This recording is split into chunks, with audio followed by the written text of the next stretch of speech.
Hello बच्चों, आइए आज हम सब पढ़ेंगे क्लास 10 के चैप्टर 8 जिसको हम लोग ट्रिग्नोमेट्री कहते हैं यानी त्रिकोणमिति। जिससे हम लोग जानेंगे कि आपके एग्जाम में कौन कौन से प्रश्न आते हैं। तो ट्रिग्नोमेट्री को जानने के लिए सबसे पहले क्या क्या जानना जरूरी है, वो सब चीजों को हम लोग सबसे पहले जान ले। आइए मैं आपको बताऊं कि एक्सरसाइज कुछ नया पढ़ेंगे जो पिछले बार हम लोग 8 सब्ट्रैक्ट माइनस जो पढ़ के आए मैथ में, उससे कुछ अलग पढ़ना है। इसमें हम लोग को जानना है साइन थीटा के बारे में। एक होते हैं कोस थीटा, एक होते हैं टेन थीटा। उसी तरीका से साइन के ऑपोजिट होते हैं कोसेक थीटा, कोस के ऑपोजिट होते हैं सेक थीटा और टेन के ऑपोजिट होते हैं कोट थीटा। अब आप जानते हैं कि sine theta, cos theta, tan theta, cosec theta, sec theta, cot theta क्या पहले आपने कोई पढ़ा था? नहीं था। तो 10 में ये न्यू चैप्टर है, इसको बहुत बढ़िया से समझने कर सकता है। अब साइन थीटा का जो फॉर्मूला होता है, साइन थीटा इक्वल टू जो होता है P/H होता है। मैं इसके लिए एक ट्रिक आपको बता दूं, आप याद रखना। पंडित बी से बद्री और पी से प्रसाद और नीचे लगा देना हरी हरी बोल। तो आपको पता चल जाएगा साइन थीटा का फॉर्मूला P/H हो गया, कोस थीटा के बाद B/H हो गया और टेन थीटा के बाद P/B फॉर्मूला हो गया। सर क्या इसका कोई और भी ट्रिक है? यस।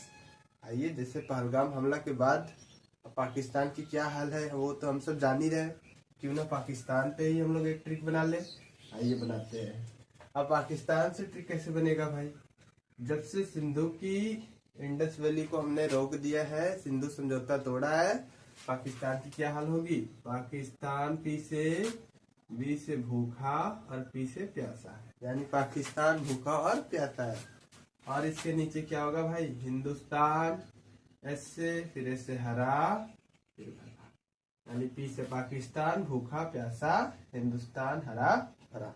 तो कितनी आसानी से ट्रिक बन गए। साइन थीटा के अपोजिट क्या हो जाएंगे? कोसेक थीटा, यानी P/H है तो क्या हो जाएंगे? H/P।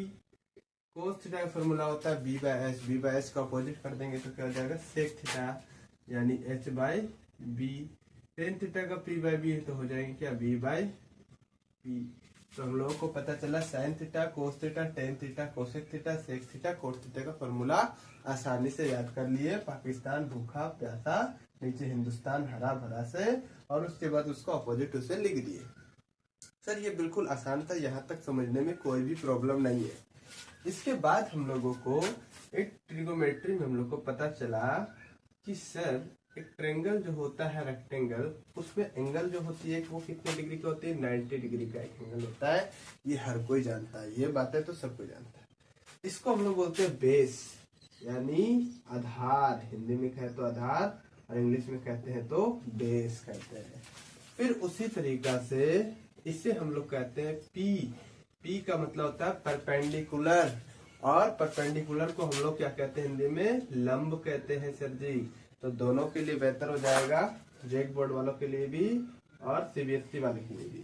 बी का मतलब बेस और पी का मतलब परपेंडिकुलर। परपेंडिकुलर को हिंदी में लंब कहते हैं, बेस को हम लोग आधार कहते हैं। सर इसे क्या कहते हैं? एच कहते हैं। एच को क्या कहते हैं भाई साहब? हाइपोटेनियस। हाइपोटेनस जो होता है वो क्या होता है? उसको हम लोग हिंदी में कर्ण बोलते हैं। क्या कहते हैं? कर्ण कहते हैं।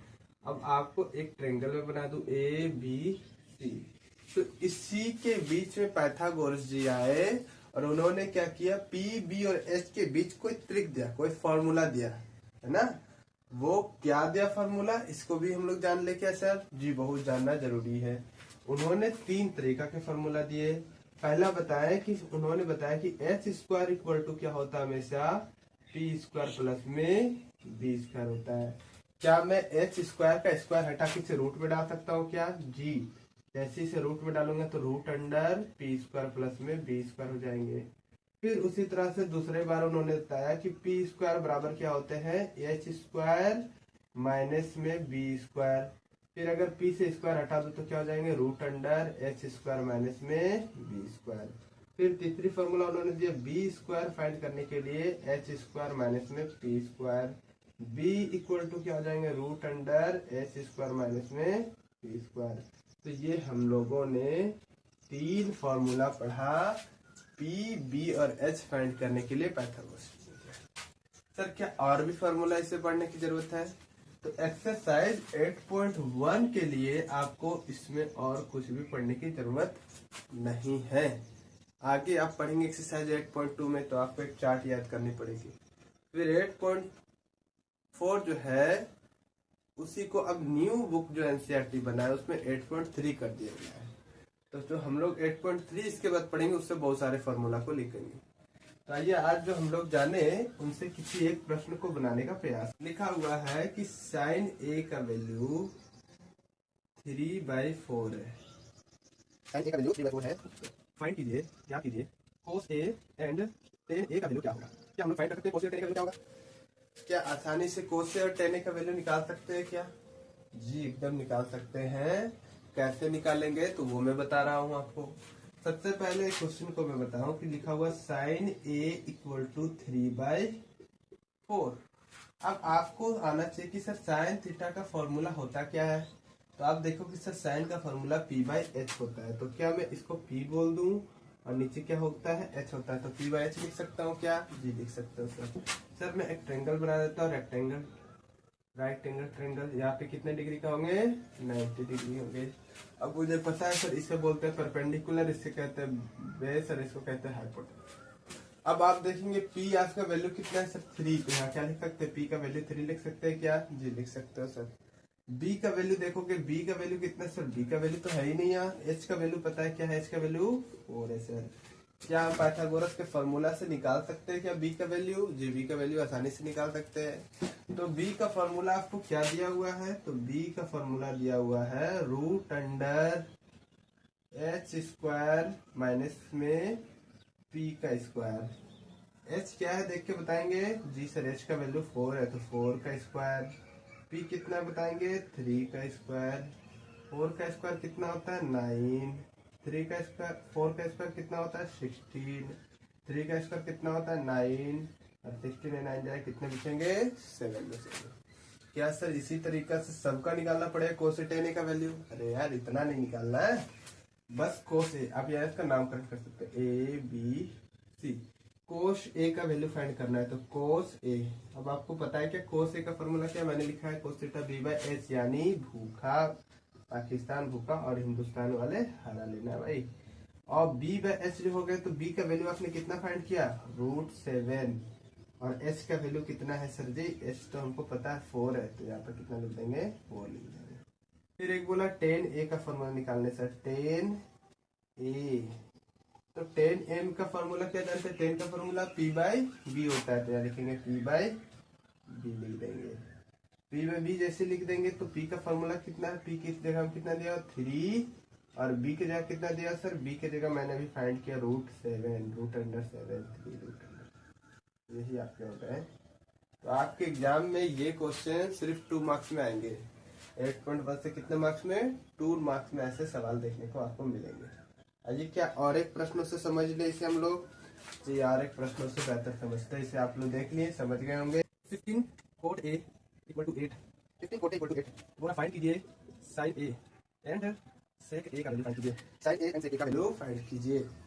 तो सर सबसे पहले इसे क्वेश्चन को सही करना पड़ेगा, नहीं तो क्वेश्चन ऐसा ही नहीं है।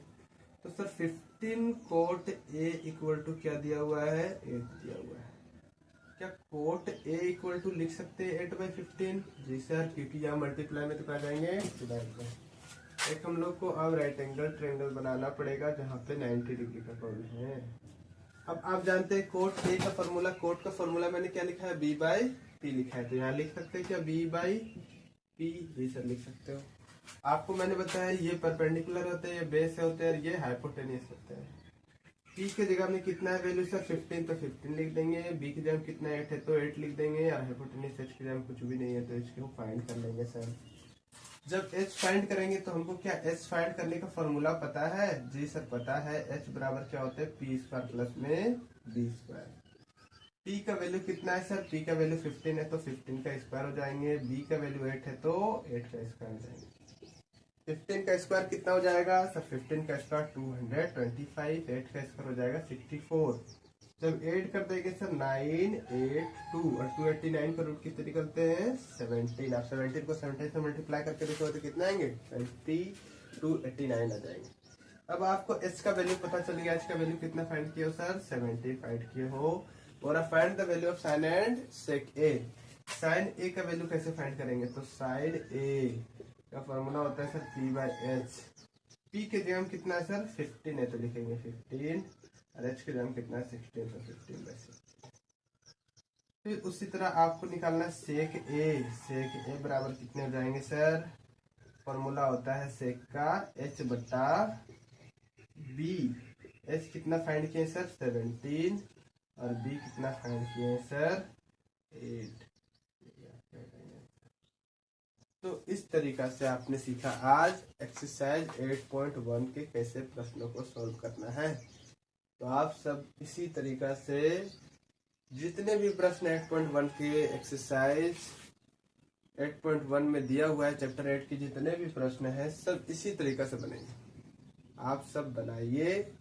जिस भी प्रश्न में प्रॉब्लम होगा आप इस प्रश्न को हमें कमेंट करें, मैं उस प्रश्न को आपका जवाब बनाऊंगा। और इसके बाद एक्सरसाइज 8.2 में हम लोग जाएंगे, जिसमें 8.2 में चार्ट को याद करने के लिए नहीं, मैं आपको बनाने ही सिखा दूंगा। आप चार्ट बनाने सीख जाओगे, जिसमें साइन 0 का वैल्यू क्या होता है, साइन 30 का वैल्यू क्या होता है, साइन 60 का वैल्यू क्या होता है। फिर उस चार्ट से आप जितने भी प्रश्न सबको सॉल्व करना होगा। और जो सबसे टफ चैप्टर 8.3 उसको मैं आपको बहुत ही आसानी से 5 क्वेश्चन बताऊंगा और उसी क्वेश्चन में आपके एग्जाम में प्रश्न छपेंगे। ठीक है, फिर मिलते हैं नए वीडियो में। आज के लिए यहीं तक, धन्यवाद।